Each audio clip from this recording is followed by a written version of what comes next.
What do you do it for? What are you running for? What are you running toward?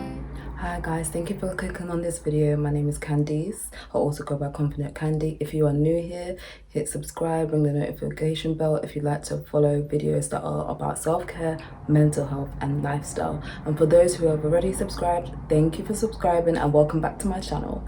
Today I'm going to talk about how quarantine impacted my mental health. If you'd like to know more, keep watching. Quarantine has really shown me a lot. It has shown me that life is so unpredictable and you never know what's gonna come your way, so there's no point focusing on things that you can't control. We couldn't have predicted this. My friend was supposed to get married this year. I was a bridesmaid, was supposed to go, on holiday and stuff like that. None of that planned out, but at least I can save money. I'm trying to make light of the situation. Obviously, not millions, thousands of people have died, unfortunately, but I believe this was quote unquote somewhat of a blessing in disguise. It showed us that we need to reset and focus on things that are important to us, like our family, our health, and not worry too much about the like materialistic things, but really focusing on ourselves and asking questions like, are we happy where our life is at the moment? What can we do to improve our mental health, our physical health, our overall well-being? So quarantine has really opened my eyes to a lot, and now I'm going to go into detail of things that I learned about myself. When I'm in the mood, I work on overdrive and I need to take more breaks, especially when I'm in a work mood, working on my dissertation and assignments from uni. I work for hours at a time, sometimes not going to the toilet, not eating, and that's not healthy. It's not healthy for me, and it's not going to produce the best work possible. I put a tremendous amount of pressure on myself, and I don't give myself a lot of leeway, which isn't good. I've always put pressure on myself to be like the best academically, physically. I've been in the gym since I was 17, 18, and I really do criticize myself a lot. I'm very much a type A personality. I like to be organized. I like to have a list of things to do. And quarantine and this global pandemic just showed me that I can't always predict what's going to happen next. Due to quarantine and not being as productive and busy as I was used to, I felt somewhat guilty about that, like just being at home all the time. That didn't sit well with me, and although it's something beyond my control, I did feel like, okay, so now I'm wasting time. I'm wasting my life just sitting at home and focusing on my dissertation, which should be a priority, but I also felt like now I'm losing money. To counter the fact that I was now at home pretty much all the time, I started waking up earlier, I started going for walks, runs, I started doing yoga more often, journaling, meditation, like all of those things were now a priority in my life. Are now a priority in my life. And I guess that's a good thing. It is important to take care of yourself physically and mentally, and I feel like I've really incorporated my self-care routine now that I have more time. All in all, I live for structure, and quarantine has showed me that it's not always going to happen the way I want to, and I'm okay. Like, I'm learning to go with the flow more so, and to not be so uptight with deadlines. Or okay, I've got to do this at this time. Now I do prioritize my workload and make sure I get the most important things done, but if I don't, I'm not beating myself up about it like I used to. Like, now I'm just learning to breathe and focus on things that I can control. Quarantine has also shown me that I push things under the rug, and that is a very unhealthy coping mechanism. One trait that I do not like about me is that I sweep things under a rug. Like, instead of confronting people about things that they have said that bothers me, I just pretend it doesn't exist. I'll just sweep it under the rug and deal with it later, or sometimes not at all. I'm so good at deflecting and changing a topic when it's focused on me, and I feel weird talking about myself. I don't know why. That people might think that's weird now that I put myself on YouTube, but I do feel a bit odd. Like, I'm not one to talk about myself or to brag about myself. That's not me, that's not my brand, like that's not who I am. But it is okay to talk about myself sometimes. Like, I need to get over that and not feel like vain. I think that's what it is. I don't want people to think I'm vain or that this arrogant person who thinks she's all that, because I'm really not. I'm real low-key. I keep to myself. I keep my circle small, and I'm very much a grounded person, and I get that from my mother. Like, we are not really into materialistic stuff like that. We're more so just really chill people, and sometimes I get misconstrued from being rude or for being standoffish. I'm quite shy and reserved, so sometimes when I meet people for the first time, they might be like, oh, she's got an attitude. Nah, I'm trying to think of things that I can say to you to get the conversation started. So that has shown me that I'm okay with me. I'm okay with who I am, and I'm learning to love myself more and more each day. Like I said, deflecting is the worst way to deal with issues. You're just ignoring them and you're not even focusing on the problem in order to find a solution. You're just like, you know what? I don't want to talk about it, therefore it doesn't exist. It does exist, and once you keep pushing things under the rug, you're going to eventually trip over the rug and then, you know, blow up as a result of that. Because of the pandemic, I lost 2 jobs that I had.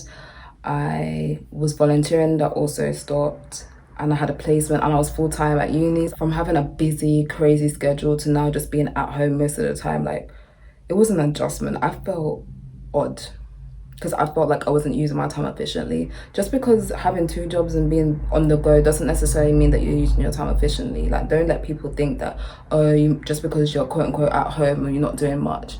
If you're studying, you still have a lot to do. Like, that's still a priority in your life. You still have a purpose. Like, don't let people feel like because you're not on the go or you're not working crazy hours that you don't have a purpose. Your purpose may be different from theirs, and everyone just needs to understand that we're all on a different path, and that is okay.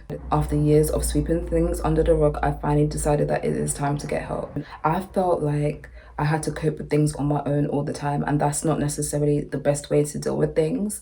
I'm very much like, oh, okay, I'm only dependent on me. I'm not gonna burden other people with my issues and my worries. So I would just keep everything real low key. If I was struggling, I wouldn't necessarily tell anyone that I was struggling. I would just deal with it on my own accord. I was doing that for years. Now quarantine has shown me that we all go through struggles. We all have our issues that we're dealing with behind closed doors, and it is okay to reach out for help if you're struggling. I finally plucked up the courage and I called my doctor, and initially I thought I had ADHD because I was struggling to concentrate. I was very impulsive. I was looking on loads of different websites looking for like different symptoms of mental health conditions or learning disorders and stuff like that. I don't have ADHD. I'm not diagnosed with ADHD. So I talked to my doctor about the symptoms that I was experiencing, and she said that I may have anxiety and depression. So I was like, okay, I knew I was an anxious person, and I know I had bouts of depression, but I wasn't clinically depressed. So I was like, okay, I'm just gonna go with whatever you guys tell me to do at this point, because I just wanna get things off my chest. I was referred to an IAP service in Croydon, and I talked to a psychologist about the symptoms that I was experiencing, and it turned out I had moderate to severe symptoms of depression and anxiety. And honestly, I was shocked. Like, I didn't realize that it was that bad. I do get anxious quite a bit. Like, making YouTube videos makes me anxious. Like, editing it, I'm holding my breath most of the time, and I've learned that it's great. I was a bit disappointed in myself that I let it get to that extent without asking for help. There's no shame in asking for help at all. But I was a bit embarrassed that, like, I let things go on for so long without reaching out. But I feel so much better now that I did. And I've also opened up to my friends, and my friends in turn have opened up to me. So I do feel more positive about talking to people about my issues and not feeling like I have to handle everything on my own. As of right now, I'm doing CBT, cognitive behavioral therapy. I do it once a week, and it has taught me some good tools that I could use when I'm feeling anxious, when I feel like bouts of depression settling in. It just taught me like mindfulness techniques, and I really do enjoy it. Once all of this is over, I definitely want to go back to counseling, because I had counseling before and it really helped me. I love counseling. I love just chatting to like not a complete stranger, but someone who's just there to listen.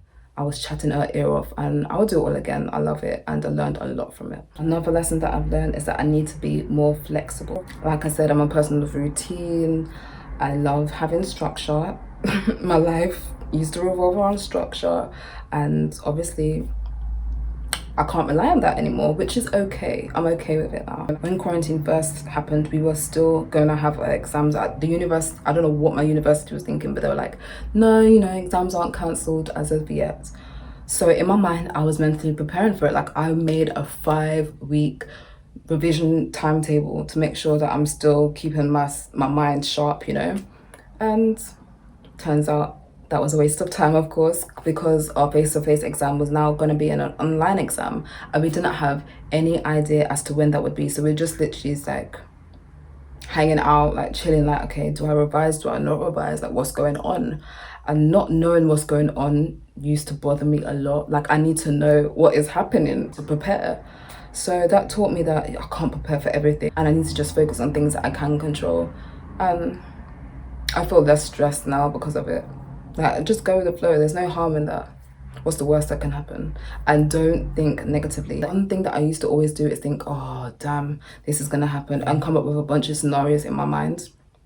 I'm not doing that anymore, because that would just make me stress even more, and I don't need to carry any more stress on my shoulders. I have also learned that I need to do more self-reflection. So self-reflection can entail looking at your weaknesses, your strengths, what you're good at, what you're not good at, what you can improve upon. Like I said, I was a busy bee, 2 jobs, volunteering placement, and being a full-time uni student, and trying to go to the gym as well. Like, I was always on a go, I was always doing something, and therefore I had little time for myself. And I kind of push my needs and push things that I needed to focus on the back burner, because I'm like, I'll do that later. Like, when this is all said and done, I'll do that later and I'll fix my problems later. But later is now, because everything that I had going on is now cancelled, and I had to deal with my issues head on.